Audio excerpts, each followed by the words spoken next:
Retomando el tema de la Constitución Nacional Política de Colombia 1991, se han dado a conocer muchas reformas porque prácticamente desde el año 1810 para acá, más de 200 años, han habido varias constituciones y en cada constitución siempre hay cambios que hacer. Obviamente, cada constitución como tal la conocen muy pocos. La constitución de más artículos pues es la de 91, pero si nosotros echamos una mirada hacia atrás, las anteriores constituciones podrían tener entre 164 y 216 o menos artículos. Una podría tener la pena de muerte para los corruptos, pero luego fue suspendida y por ende cada vez que hay constituciones nuevas pues siempre hay reformas, siempre hay cambios. Pero todos esos cambios nacen de las circunstancias, de las adversidades por las cuales se cruzan durante los tiempos. Para que el proceso de una buena constitución esté bien diseñada, se dice que el país tendría que haber sido azotado terriblemente con muchas cosas. Y ahora entrando un poco más al tema, vamos a hablar sobre el título número 3. Se denomina de los habitantes y el territorio. Vamos a comenzar con el capítulo número 1, que se llama de la nacionalidad. Todo nacional colombiano se decide por dos pautas. Primero que todo, que sus dos padres sean nacionales colombianos y que el bebé nazca en el territorio colombiano. El segundo es que un bebé extranjero, o sea de dos extranjeros, nazca en el país colombiano y uno de sus padres sea residente en este país. O también que los dos padres estén en el extranjero, el niño nazca en el extranjero y él quiera su nacionalidad colombiana y su padre es colombiano. Ahí el niño puede hacer los trámites tanto en la embajada o en el mismo país para darse su derecho a ser nacional colombiano. También se puede tomar la parte de la adopción, ¿no? Pero en la adopción hay un problema. La adopción son pautas para las cuales un niño extranjero adoptado por dos colombianos puede ser nacional, pero tiene que cumplir esas pautas porque asimismo se la pueden otorgar o se la pueden denegar. Entonces ahí sí toca cumplir esas pautas para que ese niño pueda ser nacional. Y también hablamos del artículo 97, que dice que todo colombiano que tome las armas contra su país natal, o sea, Colombia en este caso, va a ser juzgado como traidor y pues puede tener un juicio justo en donde se determinará si va a la cárcel o qué va a pasar con él. Y asimismo dice que todo extranjero no se le va a obligar a tomar las armas contra su país de origen. Ahora hablamos de la ciudadanía. Acordémonos que para ser ciudadano colombiano se debe llegar al máximo de edad de 18 años para poder tramitar la cédula de ciudadanía. Pero ahora, remitiéndonos al capítulo, vamos a hablar del artículo número 98, que dice que se pierde la nacionalidad, más que todo negándose ser colombianos. Esto pasa por un proceso jurídico y se revoca dependiendo de lo que diga la ley. Pero, asimismo, dice que si tú quieres volver a ser ciudadano colombiano, puedes pedir tu habilitación nuevamente, pero asimismo tiene que pasar por un proceso judicial para que te la habiliten. Y el artículo 99 dice que para uno poder tener el derecho al sufragio, tiene que ser previamente ciudadano colombiano. Y asimismo tiene que ser ciudadano colombiano para poder ejercer cargos de autoridad o jurisdicción. Tomando con estos temas de la Constitución Nacional Política de Colombia 1991, vamos a continuar abordando el tema del título 3 de los habitantes y el territorio, capítulo 3 de los extranjeros, y este dice: los extranjeros disfrutarán en Colombia de los mismos derechos civiles que se conceden a los colombianos. No obstante, la ley podrá, por razones de orden público, subordinar a condiciones especiales o negar el ejercicio de determinados derechos civiles a los extranjeros. Asimismo, los extranjeros gozarán en el territorio de la República de las garantías concedidas a los nacionales, salvo las limitaciones que establezcan la Constitución o la ley. Los derechos políticos se reservan a los nacionales, pero la ley podrá conceder a los extranjeros residentes en Colombia el derecho al voto en las elecciones y consultas populares de carácter municipal o distrital.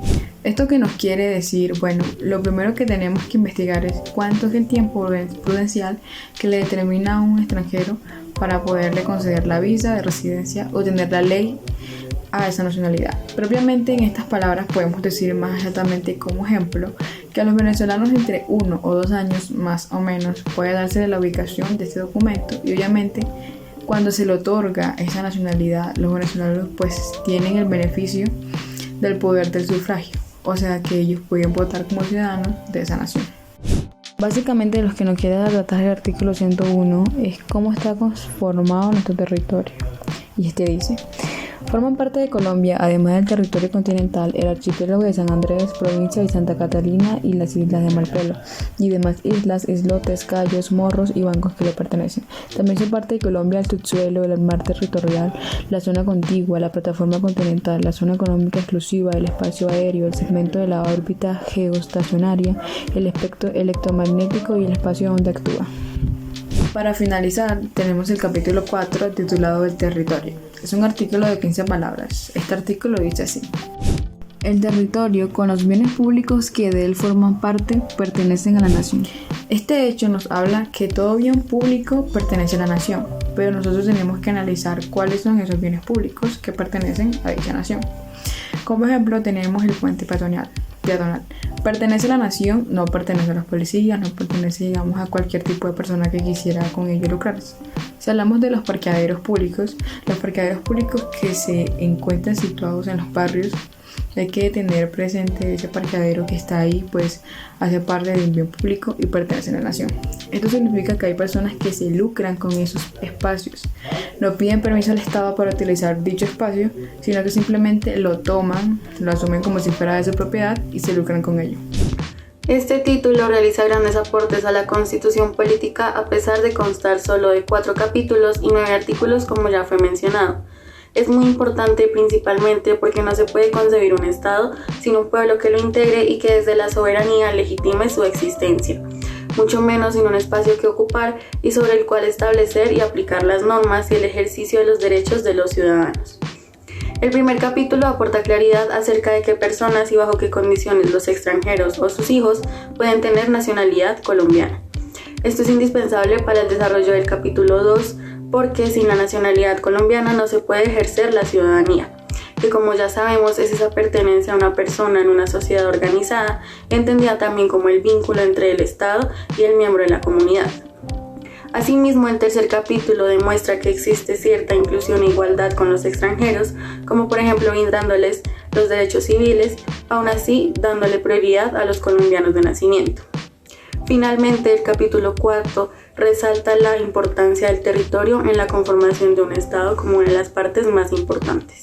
Recordemos que la Constitución del 91 fue hecha por el pueblo para el pueblo y como ya hemos venido mencionando, esta está muy bien estructurada, pues inspira una integración del pueblo, la cultura y la organización político-administrativa para lograr esa nación que los colombianos merecemos. Sin embargo, relacionando este título con las circunstancias actuales que vivimos a diario, podemos encontrar algunas debilidades a las que podríamos otorgar ciertas posibilidades. En primer lugar, en el capítulo 1, hablando de la nacionalidad, se menciona que quienes hayan renunciado a la nacionalidad colombiana podrán recobrarla con arreglo de la ley. Respecto a esto, debemos adentrarnos a investigar por qué los colombianos renuncian a la nacionalidad colombiana actualmente. Principalmente están aquellos que contraen matrimonio con extranjeros y para vivir y gozar de todos los beneficios que les da el país en cuestión deben renunciar a su nacionalidad de origen, en este caso Colombia. Aquí la posibilidad de recuperar la nacionalidad es una ventaja. Sin embargo, hay quienes últimamente renuncian a la nacionalidad para evadir impuestos tributarios, ya que demuestran que están pagando impuestos en otro país y así se libran de hacerlo en Colombia. Asimismo pasan a ser extranjeros y pierden cualquier derecho político en el país. Aún así, siguiendo lo citado en la Constitución, estos podrían recuperar su nacionalidad, lo que sería algo injusto y ventajoso por el hecho de que están evadiendo los impuestos. Por esto, nosotros como grupo proponemos una reglamentación para considerar estas renuncias y como otorgárselos a quien realmente lo necesita, como en el caso de los que desean contraer matrimonio. Ahora, adentrándonos al tema de la ciudadanía, al alcanzar esta a los 18 años, la Constitución nos dice: la calidad de ciudadano en ejercicio es condición previa e indispensable para ejercer el derecho al sufragio. podemos identificar una debilidad respecto a la situación actual, y no porque la edad deba cambiarse, sino porque la deficiencia en educación y conciencia política no permite que los jóvenes al alcanzar esta edad posean un pensamiento crítico afectando el futuro electoral del país. Por esto proponemos que en este artículo se fomente más ampliamente el entendimiento de la ciudadanía, no como alcanzar un número, sino alcanzar una conciencia política. Pasando al capítulo 3 de los extranjeros, el artículo 100 nos dice: los extranjeros disfrutarán en Colombia de los mismos derechos civiles que se conceden a los nacionales y gozarán de las mismas garantías. Y aunque esto es un gran aporte, como debilidad podemos evidenciar que no se hace ningún énfasis en los deberes que también tienen los extranjeros al momento de estar en el país. Cuando hay una situación de migración masiva en el país, la regulación y el manejo de la situación se complica. Así que para esto proponemos que se especifique de manera equilibrada tanto derechos, garantías y deberes que poseerá o tendrá que cumplir un extranjero al momento de estar aquí en Colombia. Finalmente, acerca del territorio, entendemos que nuestros límites y el territorio que nos pertenece está en manos del Congreso y la ratificación del presidente de la República. Esto lo identificamos como una debilidad porque actualmente puede llegar a ser un riesgo dejar esta definición de territorio en personas que pueden ser corruptas o utilizar los cambios en un beneficio propio.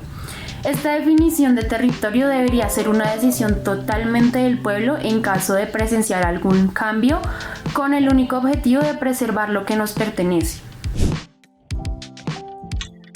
Ya para concluir, la Constitución del 91 está muy bien redactada y abarca a grandes escalas, tal como lo pudimos ver en el título, al igual que en el desarrollo y los capítulos que desarrollan el mismo título.